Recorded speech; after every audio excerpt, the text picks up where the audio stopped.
வீணை தன்னையே கையிலேந்திடும் ஞானவல்லியே நீ, வெள்ளை தாமரை பூவில் மேவியே ஆளும் செல்வியே நீ, எந்தன் வாக்கு மேடையில் என்று ஆடும் வாணியே, எந்த நாளும் மேன்மையில் என்னை ஏற்றும் ஏனியே, அன்னை நீ அல்லவா இன்னும் நான் சொல்லவா, நீதான் தெய்வம் நீதான் செல்வம் கீதம் சங்கீதம், நீதானே நாள்தோறும் நான் பாட காரணம்,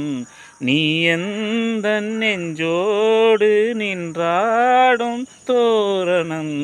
நீ இன்றி நான் பாட வேறேது கீர்த்தனம்.